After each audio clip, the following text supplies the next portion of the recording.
Some remarkable scenes from the first couple days here at Beach Worlds 2015. Good morning and welcome to Dubai, the magical city on the Persian Gulf, where we are getting set for Ireland and Japan in the mixed division.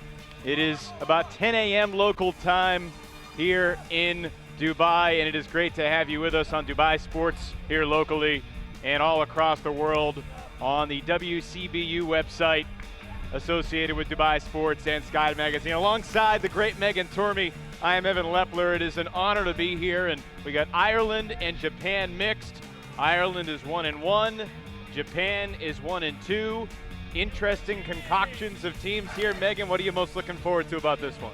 Well, I am looking forward to how closely matched these two teams are, and I think that they both have elements of athleticism that will be a challenge for the opposing team. And speaking with Ireland before the game, Ireland has been keeping a very close watch on Japan. They've noticed how much zone defense Japan likes to throw, so they've been preparing their zone offense. Additionally, Ireland plans to use their women as their secret weapon against Japan. The Irish women being a bit larger, a bit taller than the Japan women, they're hoping that that will give them an advantage. Japanese team does have a number of players who came from the United States, but all but 3 of them have spent at least 4 or more years in Japan. So for the sake of this competition, they're naturalized citizens, and we are getting set. It's a very busy day here, a Tuesday, the second full day of competition after the action began on Sunday with the USA and Germany women after the opening ceremonies. Megan, what's it been like these past couple of days here for you? I just arrived last night, struggling through the jet lag, gonna keep fighting today, but it's the adrenaline that keeps me going. What have been your primary impressions of these first couple days of competition? Well, first and foremost, I've talked a lot about how much I absolutely love this venue. Being able to look out onto the crystal clear waters has been the most ideal setting for an ultimate Frisbee game. And then, of course, the hospitality of the people of Dubai. I have felt very welcome. It's been quite a trip so far. We're looking at the Japan huddle. This is a group that really hadn't played very much together. This is all part of the Iku family. Iku, a team that played at Lecco August, couple years of this past year. But a lot of players that sort of have come from all parts of the world, from all over Japan, from the US, from Singapore. Yoko Yamada, who was a volunteer at Japanese Worlds in 2012, currently lives in New York, has met and assimilated with many of these players. That's Chiho Sito, and just an eclectic group of family that this Japanese team will bring together. Was chatting with some of the Americans, the captains. Max Friedman played at Dartmouth, and Matthew Heibel. Heibel played at Notre Dame, currently lives in Guam, a practicing lawyer there. So those 2 American-born captains, but both have spent a lot of time in Tokyo, will lead this team. And they're 1-2. They feel like they should be 2-1 though, Megan. They had a 8-6 lead on the Swiss heading into the soft cap and then fell 9-8. So they're smarting about that one, but talking about how much they've grown just since Sunday when they scrimmaged India, and it wasn't that good. But they have starting to figure things out. And interesting to see this game. And you know, you were chatting with the Irish captain, Sam Meighan, before the game. What's his perspective coming into this one? Well, he said that the Irish are hopeful for a victory on this one. I think they additionally had some games that taught them some important lessons yesterday. They are 1-1. They beat UAE 13-1 and lost 12-13 to Portugal. So they had an easy win and then a very, very hard-fought game that ended in a loss. Those are both 2 great games to start off the tournament, help highlighting what's working really, really well, and then help you recognize the tiny differences you can make to set yourself apart. Aideen Costello to the end zone for Ireland, and the Irish jump up 1-0. Easy flow on that first point. And you'll notice right away they are very active in using their women to the fullest advantage. Sarah Melvin for the score there. This is her first beach tournament. Mine too. Well, welcome to the club. It's a very different game, and you know, just walking the last couple of hours, getting a sense, taking it all in, you realize, you know, you see some of the guys who you're typically used to watching on cleats and on grass, just blazing speed. They're going in slow motion out there on sand, but you know, everybody is relative to the blazing speed that they show on grass. And you know, in your experience, what is the key to maximizing your speed on the sand?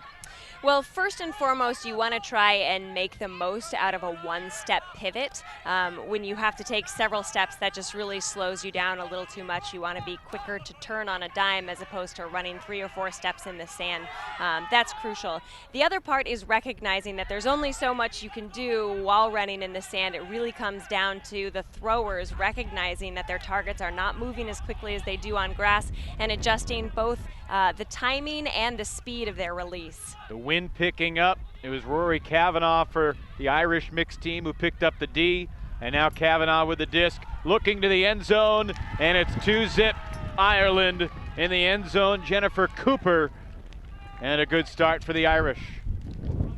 Rory Kavanagh, one of the 2 captains of this team. Both Rory and Sam were the captains for the beach team the last 2 years in a row. So they've had a lot of experience bringing a new squad to the international beach scene, kind of leading them through this experience. Just a couple minutes in, and Japan already down. That's Doug Heimberger, one of the leaders, veterans of the Japanese team, and Jennifer Cooper, the score for Team Ireland in the mixed division. They beat Dubai 13-1 yesterday, and then had an unbelievable game against Portugal. They trailed 6-1, came back to tie it 12-12. Before losing 13-12, a heartbreaker. You know, obviously they feel they should be 2-0 instead of 1-1. Yeah, but I have to disagree in calling it a heartbreaker. I'm sure that's fine if that's how the Irish want to categorize it, but I think, like I said, that's the kind of game where you can learn a lot of information. Sure. You're not going to win the tournament in the first game. It's best to get as much information, collect as much knowledge as you can about how you function as a team so that you can elevate your level of play along the entire week. There are 18 countries competing in the mixed division, the most of any division in the tournament. Matthew Heibel, they call him Sunshine. Over to Max Friedman. This is Eri Sasaki, who played for U23 in Japan, and now the shot for the end zone. Heibel just a little too far, seeking Asako Yamamoto.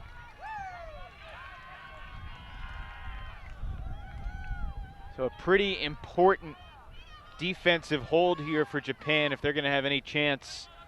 Ireland will be going upwind, looking for its second break. If you thought the business of Porto Fields was dying out, you were mistaken. Just come to Beach Worlds and Porto Fields aplenty. Opportunity here for the Japanese team. Hidemi Tominaga picks up the disc. With the stall count rising, the forced throw is defended at the goal line by Ireland's Brian O'Callaghan.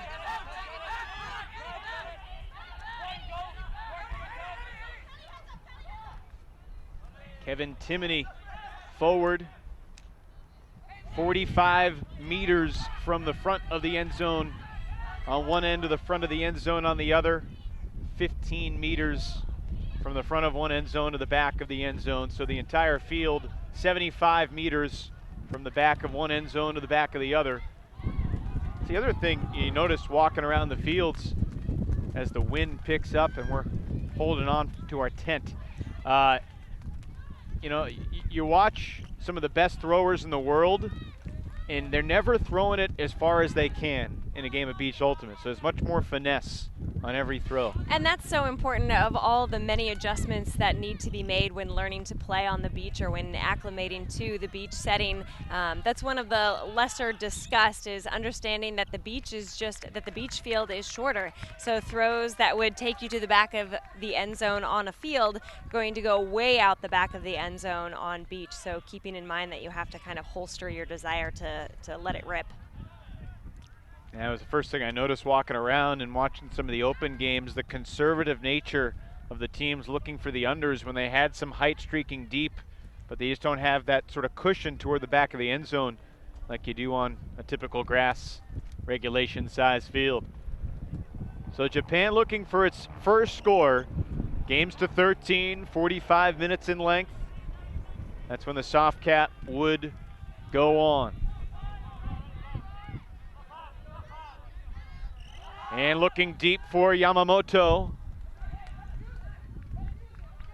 forcing Ireland to restart from the corner of its own end zone, basically a punt there from Japan. Yeah, when you have a receiver like Yamamoto, I saw her lay out during warm-ups. She's clearly one of the faster members of the team and willing to put in the effort necessary to haul it down to the other end of the field.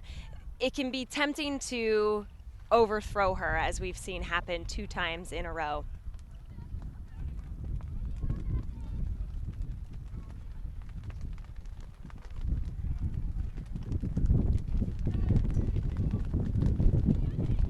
This is the 3rd round of the day, and Ireland looking for a 3-0 lead. That disc floats in or out. One foot was clearly in, but was it a straddle? And Ireland saying it's a goal, no argument from Japan. Looking forward to seeing the replay of this. The question is, was that right foot airborne when she secured possession of the disc? So addressing our fans who are watching Ultimate for the first time, when you catch the disc in the end zone, one foot cannot be outside of the end zone. So it was a little tricky to tell there whether she stopped rotation of the disc while her right foot was above ground or whether it had already touched down. But because Ultimate is a self-officiated sport, the players on the field are the ones who will make the final determination. Ireland calling it a goal, and apparently no contest from Japan on that one. Clearly, Ireland's ability to work it upwind has been a significant factor in the early portion of this game. Halftime at 7.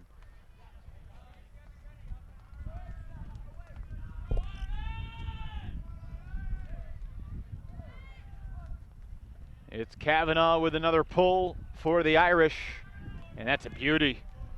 One bounce, and then off the back corner cone, Japan will bring this up to the front corner of the end zone.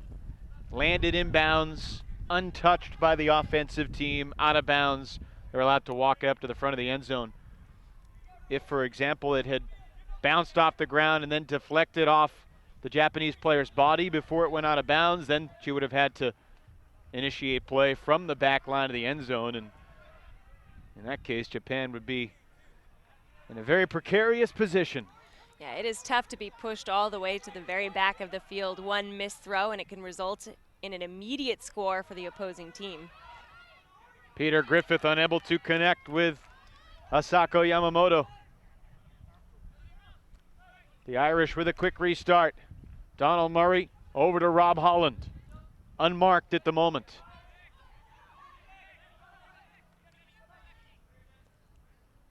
There's a couple mixed gender matchups on the field, and the Irish go to the female player underneath.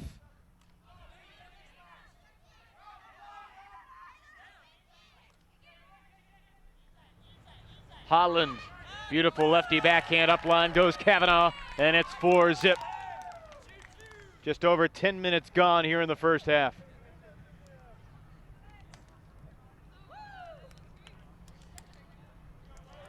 Kavanaugh was one of the leading assist makers in the game against Portugal yesterday. He threw 5 goals, 5 of their 12 goals. now showing he likes to be the receiving end of those goals as well. You know, I'm really impressed with Ireland's ability to holster their offense right now. It's not moving incredibly quickly, but when you watch the person with the disc, they're surveying the field to make sure they're making the smartest decision possible. Sometimes some opportunities are popping up that might, in a fraction of a second, look like they're a good choice, but they're waiting that extra split second to make sure it's the right moves. Like I said, it's kind of slowing their offensive flow, but people downfield are not stagnating. They're continuing to offer different looks, different opportunities. It's really working out well for them. Looks like a timeout called by the Japanese as they trail 4-0, looking for answers, and the spacing of the Irish team and their ability to holster is what's creating this lead, not to mention the defense. Yeah, I'm kind of surprised Japan didn't take a moment and call that timeout sooner. That 4-point lead in a match that's only 45 minutes long is pretty tough to fight back from. Certainly not outside of the realm of possibility, but they have their work carved out for them. If Japan was putting on a zone defense, I'm kind of surprised they haven't used that as an opportunity right now.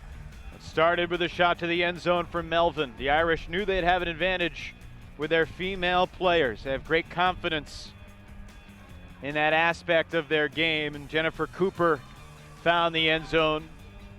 3 of Ireland's 4 goals hauled in by females so far, and this is one of them. A full field deep shot to the back line of the end zone, and just before the foot landed out of bounds, hauled in by Kelly Hyland, the lone American-born player on Team Ireland. Some pretty good swagger from this Irish team as they look to get to 2-1 in the competition. Now in the mixed division, there's 2 pools, 9 teams in each pool, and the top 4 in each pool advance to the quarters. So trying to get in that bracket play in the top 8.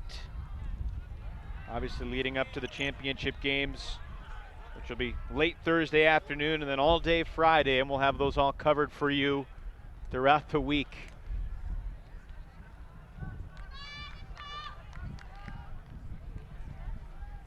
I'm also open to be recruited to play on one of these teams, so if might leave the broadcast a little early if that's the case. What a thrill it must be for these players to be here.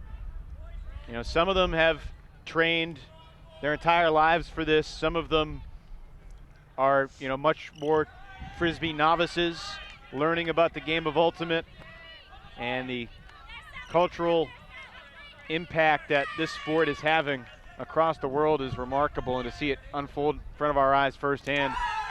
You know, sometimes one team is just superior, and that's the case in this one for Team Ireland. You could call that a stuffed score, but it was basically a quick turnover, and then Dara Kelleher wide open in the end zone. Kelleher, a national whistling champion in Ireland, strutting his stuff, showing off his size, with a great streak into the end zone for that one. Did you get him to whistle for you? You know what, I haven't yet, but I certainly intend to. Yeah, absolutely.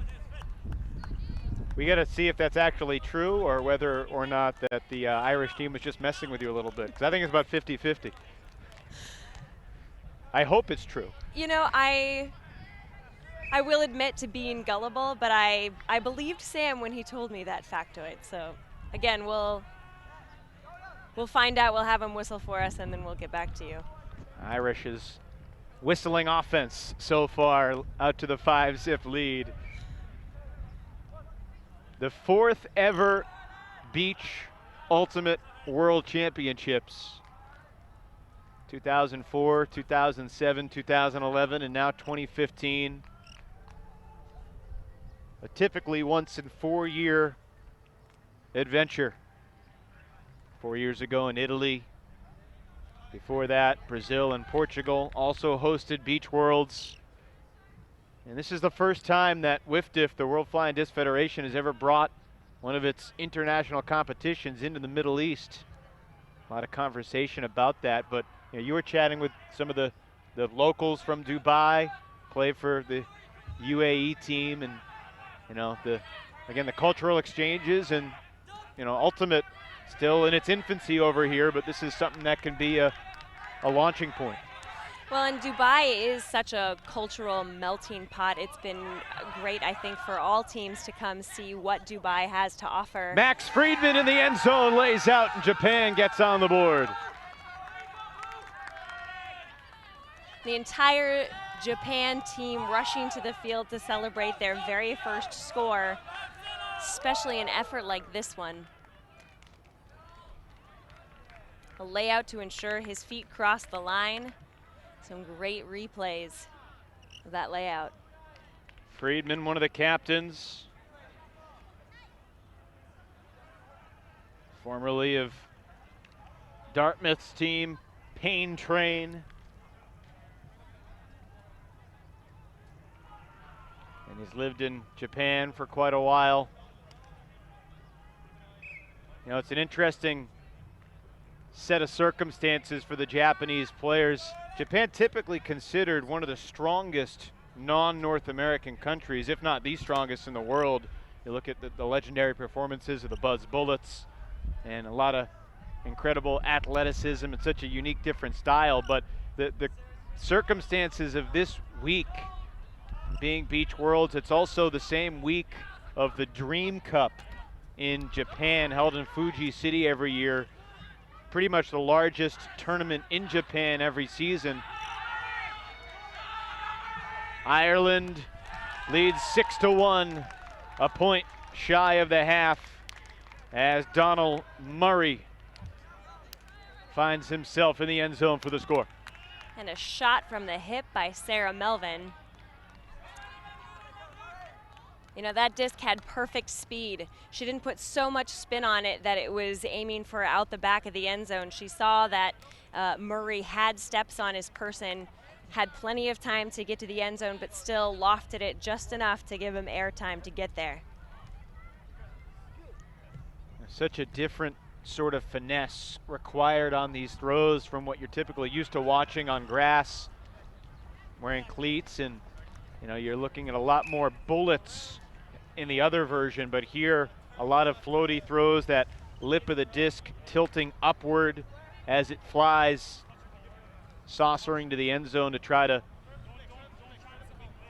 just hang in the air, use that gravitational force to hold on up there for the player to run to it. So Ireland looking to break and take it to half.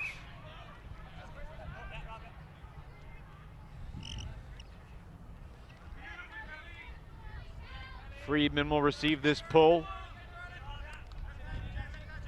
Offense dictates in the mixed division, so Japanese going with the 3 females here. And already the suffocating Irish defense forces the layout bid. Japan keeps it alive. Eri Sasaki, and then her throw intended for Yamamoto, incomplete.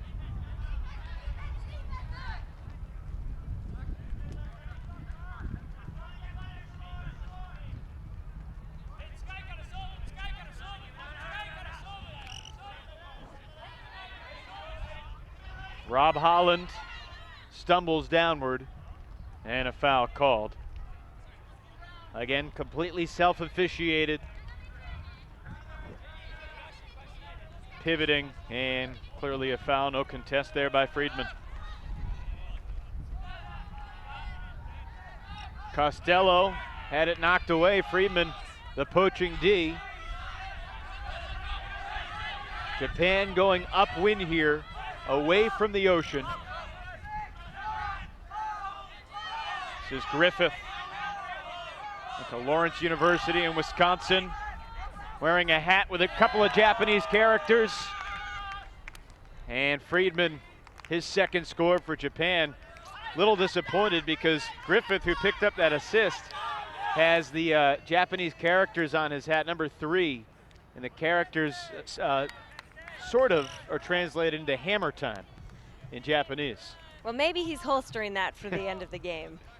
Can't always throw a hammer, but Freeman gives himself bookends with that play. Freeman, of course, got that D earlier in the point, showing what heads-up play is. He got a D on a throw to his person, being just a few steps off. He kept his eyes on his player as well as on the disc that enabled him to make that play, and then, of course, sprinted deep to make himself a viable option for Griffith. Matthew Heibel, the guy they call Sunshine, to pull for the Japanese mixed team.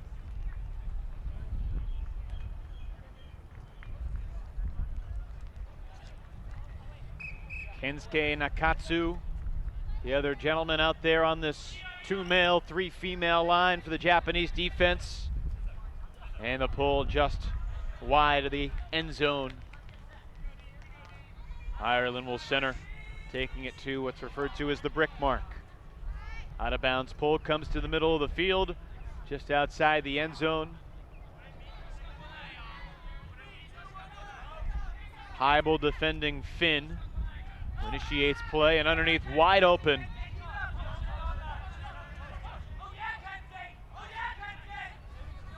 What do you think of the spacing downfield here, Megan?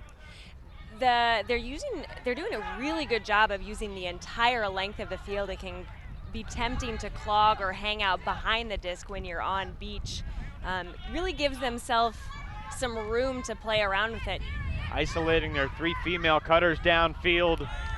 An upline shot, incomplete, out of the grip of Claire Pugh.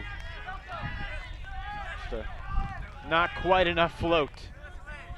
A little bit more of an air bounce. Typically they say air bounces are not great competitive throws, but in a situation like this, would have been helpful.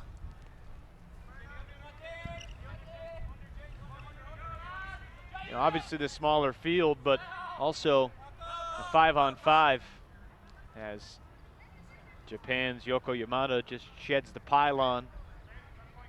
The Irish team getting some shade. Anytime you can get shade here in Dubai, you want to take advantage of it. Still warming up today.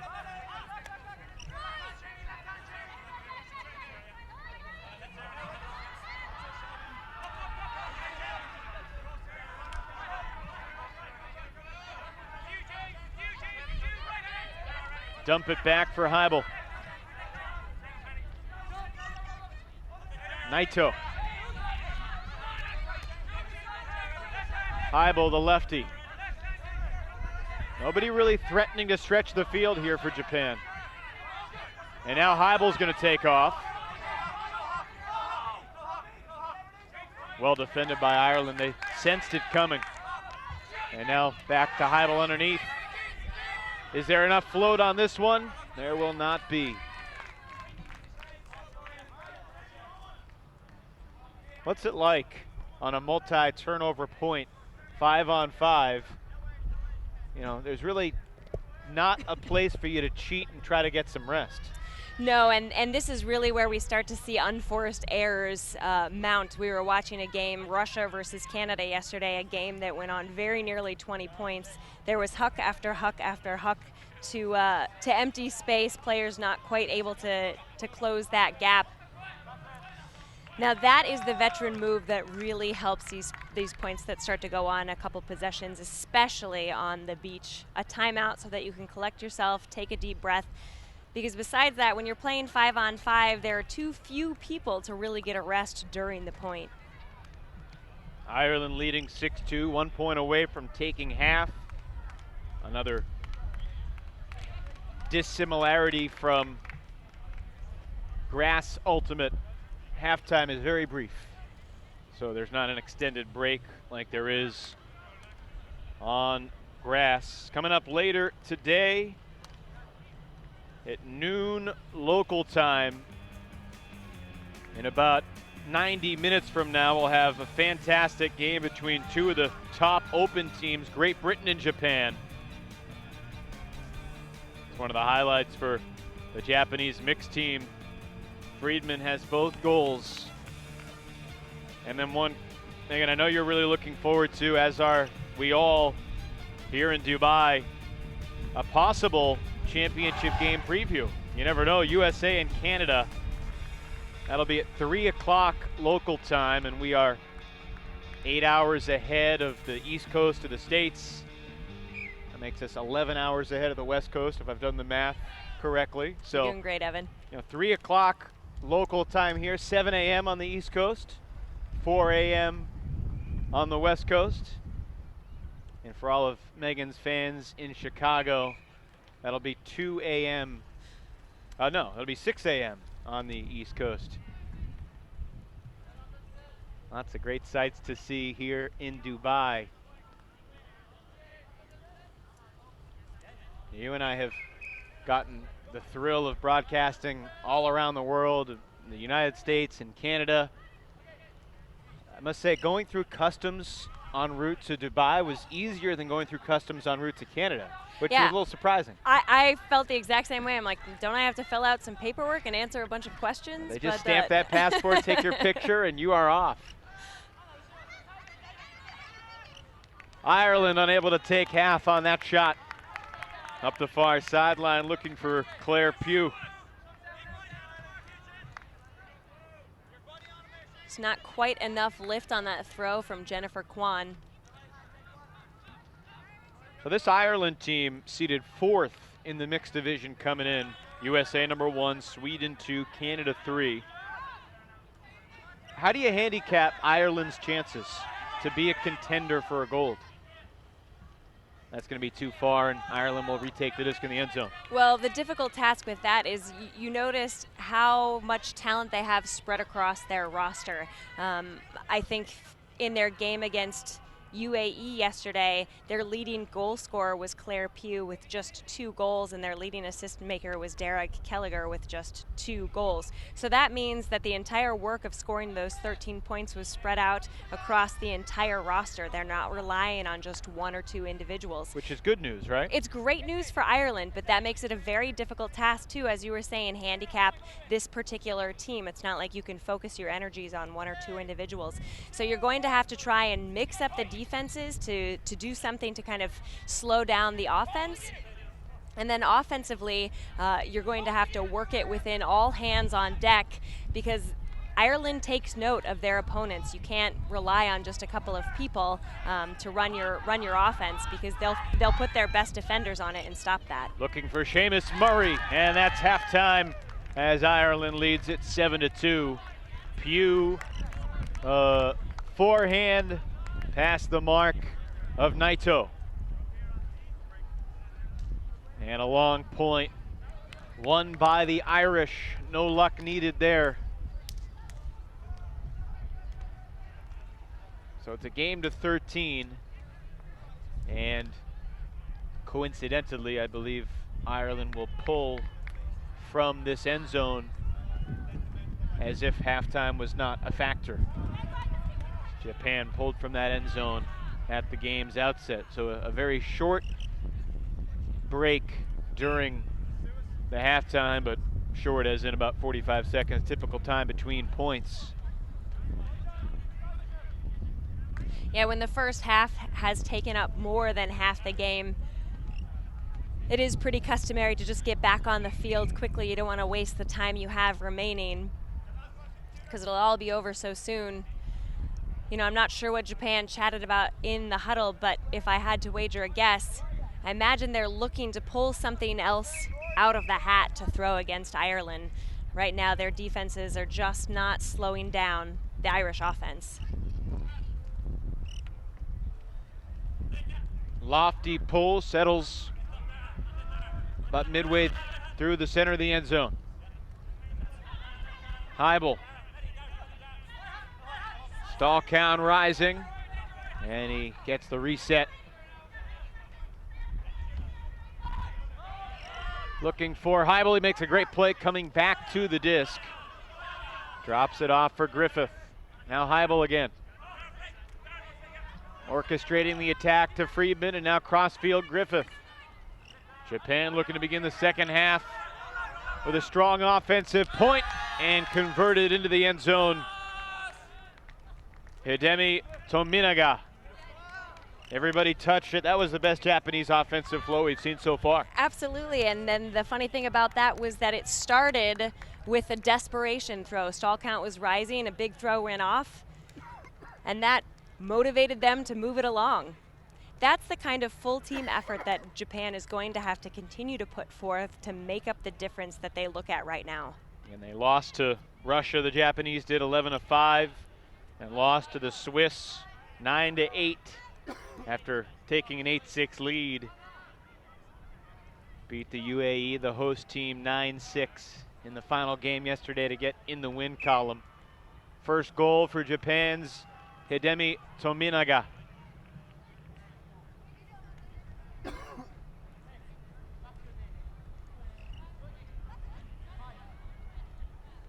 Which country do you think will have the toughest pronunciations for you and me?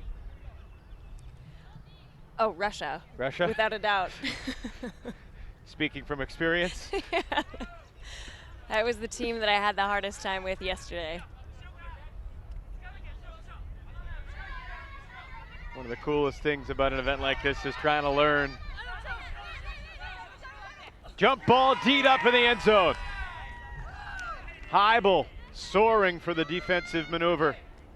And Japan will get the disc, looking for a break.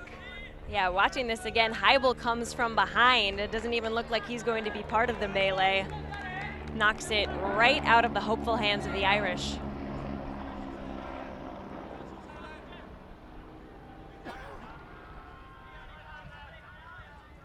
Heibel, a downfield cutter. Looking to initiate the offense, he'll get the first throw.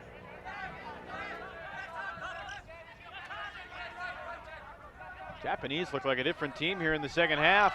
Oh, a little creative throw, but Heibel on the layout bid falls short. The crafty high release flick there from the Japanese handler. It's useful, but it's not entirely easy to control.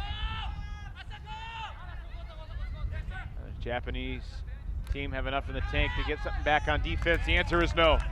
Another quick, swift conversion for Team Ireland. They lead at 8-3.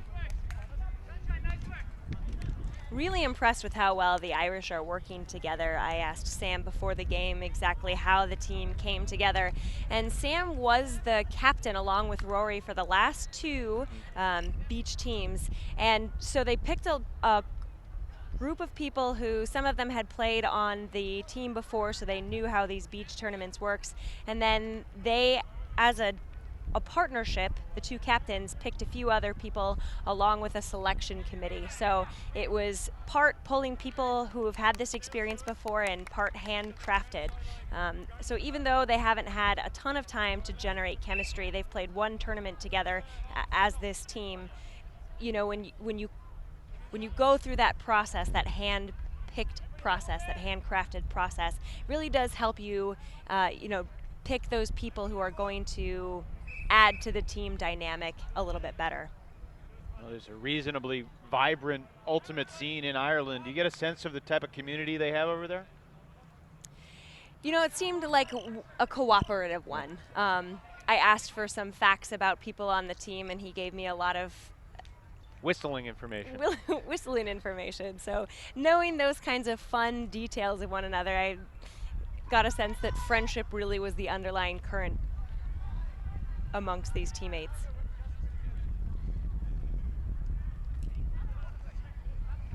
Ireland with a 5-score edge. Japan brings this disc into the brick mark with Max Friedman, the handler.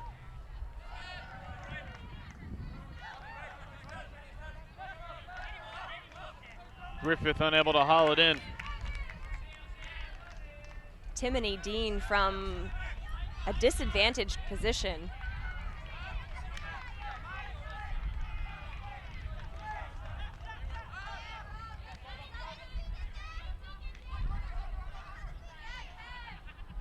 O'Callaghan for Holland.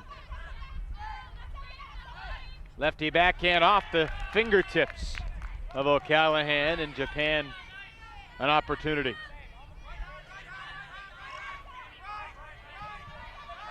Looking deep, but Ireland's going to get there first. O'Callaghan makes up for the drop.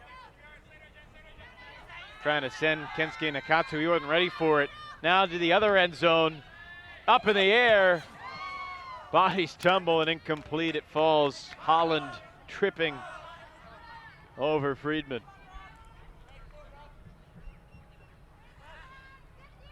This is an opportunity for a highlight reel moment, but you just don't have the same ups on sand as you do on grass. That's for sure. And that's going to be one of the biggest adjustment for most of these players to make. Not sure if this was a foul on the throw or they called a foul on the reception. It's contested and looks like it's going to be Ireland's disc going back, but it's just sort of understanding your own limitations out here on the sand. You're used to having a vertical and being able to go get that. Very different scenario. Trying to adapt the just throwing on the beach with your friends during spring break to all of a sudden now at this international competition. Certainly makes for a stronger player when you've gone through that type of experience, taking yourself out of your comfort zone and started to adjust. You learn even more about yourself as a teammate, as an athlete, when you kind of challenge yourself in this way. Nice touch on Kevin Timody's forehand to the end zone. Ireland creeping closer to its second win of the tournament.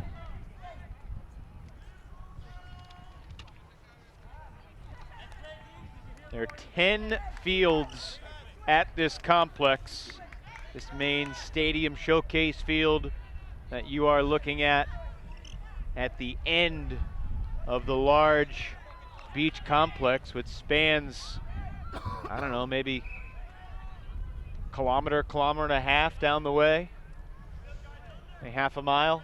Well, walking on it, it feels like it's forever, just because it takes such a long time to walk through all that sand.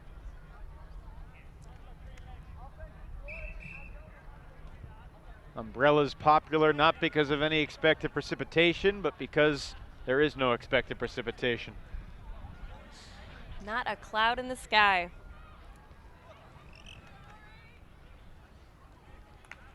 And that will sail far and wide, which is where many of these teams have come from to participate in the 4th ever Beach Worlds here in Dubai.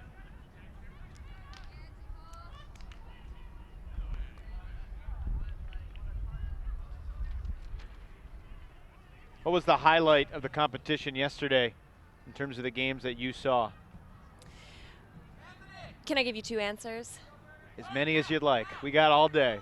Well, first, I really enjoyed Russia's upset against Canada. Russia, very, very athletic team. This is in the women's division, so they were a fun, energetic team to watch. And then second, France went down to Australia, 5 points, pulled it back within 2 at some point during the game. It was really fun to watch France's effort. They never got down. They started to pick it back up, elevate their level of play. In the end, Australia was victorious, but it was a really engaging effort to watch.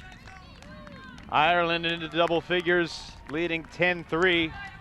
Murray picks up another assist. Nice low release flick. See the angle of the disc, just that slight upward tilt.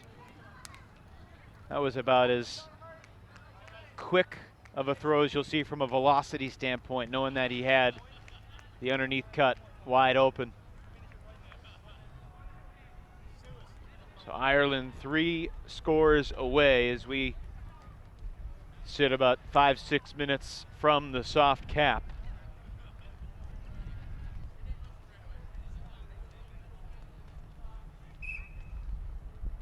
How surprised were you that the Russian team knocked off Canada?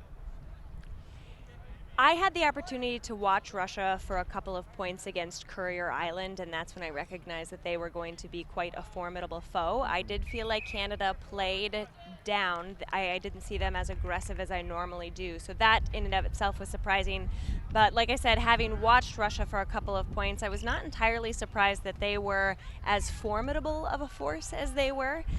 Like I said, the way Canada played did ultimately surprise me, or lead me to be surprised by the upset. Certainly as the sport continues to grow outside of North America, different countries are going to keep getting better. Heibel gets his feet down in the end zone, and that will be a goal for Japan. Great play from Heibel on that one. You notice the disc was sailing right over his head. He had to flip his head a couple of different directions to make sure he could keep it within his line of sight. And even with a little head wobble, he was able to jump up, grab it, and make sure he landed both feet cleanly in the end zone. A little sunshine for Team Japan.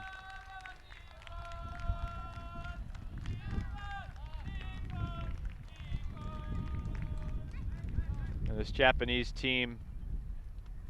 Yesterday was about getting to know each other, they said, and still trying to develop.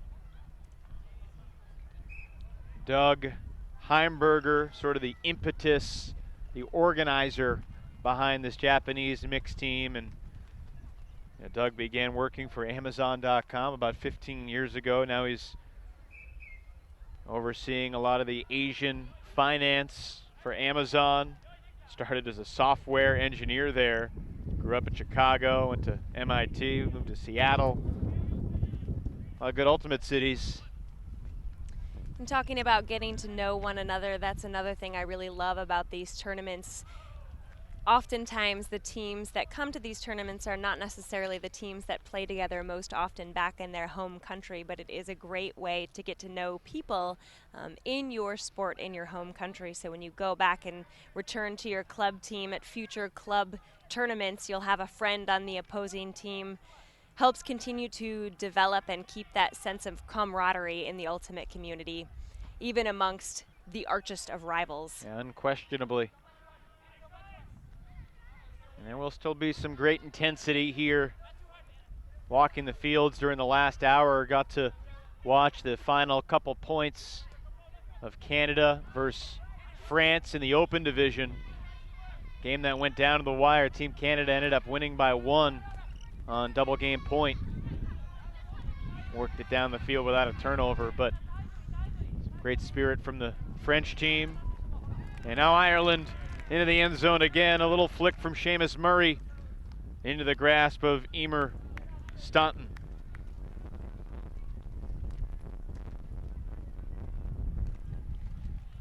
Emer Staunton, apparently quite an accomplished musician of Irish music.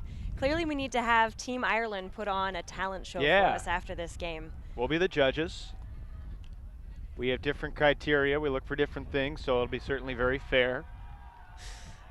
Brian will be back to judge as well. Little post-game entertainment before we lead into the next one.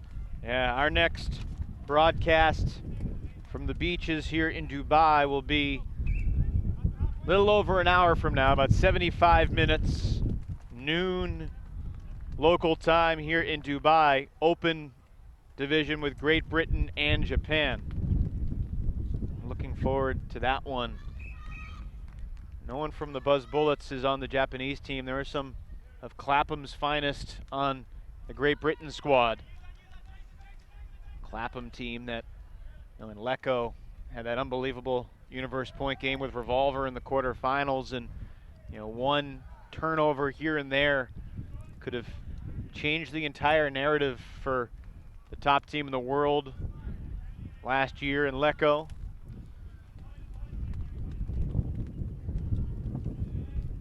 Looking forward to seeing the Canadian team against the USA team. A lot of guys on that Canadian team were part of the GOAT squad that knocked off that Revolver team in Texas last October, ending Revolver's quest for another title, USAU Nationals.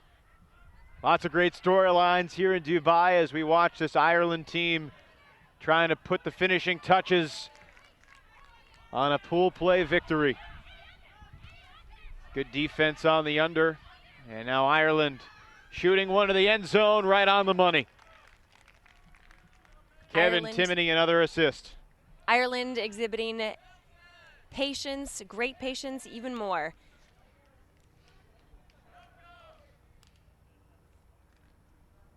So the score, 12-4. And just seconds away from the soft cap. This will be a game to 13 regardless.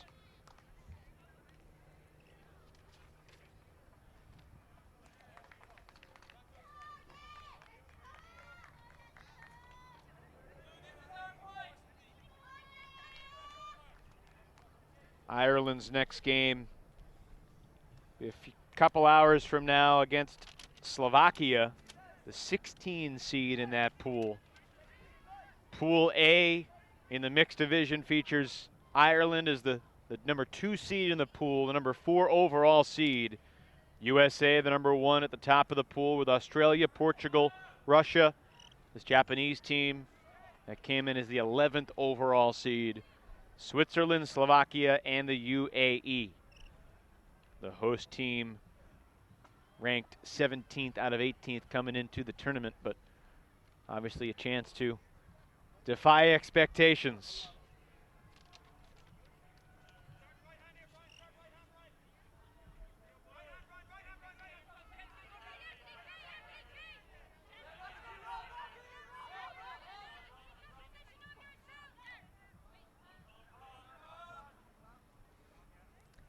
Trying to study this rubric here and see when Ireland is going to play USA. Certainly that'll be a very important game to perhaps help decide who wins that pool in the mixed division.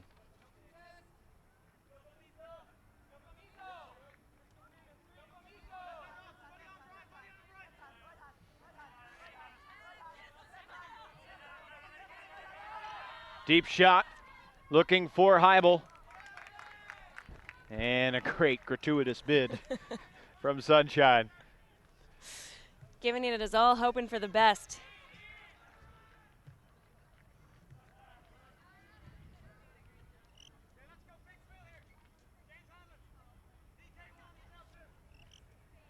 Late this afternoon on field 10, which is about the furthest away from where we're currently at, 5 o'clock local time, Ireland versus USA in the mixed division.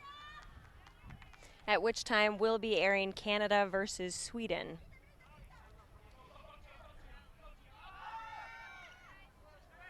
This could do it, but a little too much air out the back of the end zone for Ireland.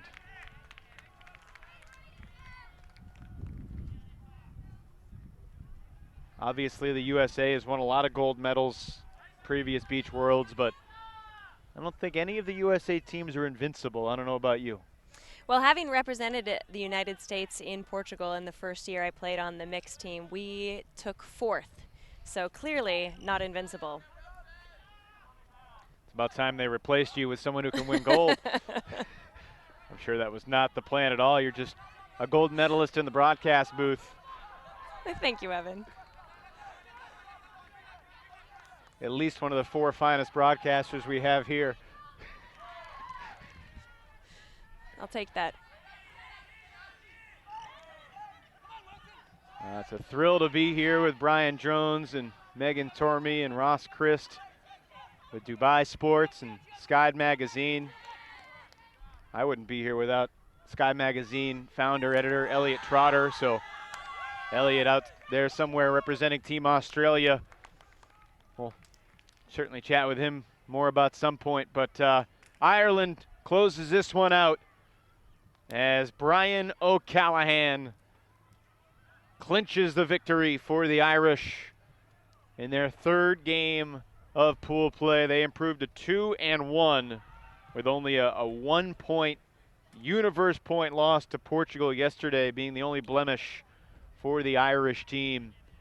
Your thoughts on what Team Ireland can be the next couple of days going forward, Megan? Well, like I said earlier, I am just impressed with the breadth of talent they have on that team. They certainly do not rely on 1 or 2 superstars. It's a full team effort. I also like the patience that they exhibit.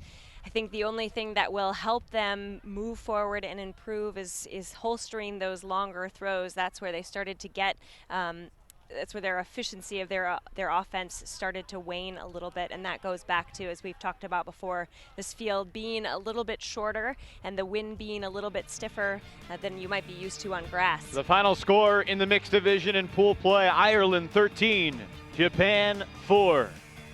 Our coverage continues in just over an hour, noon local time, 70 minutes from now here in Dubai, where we will have an open division matchup between Great Britain and Japan.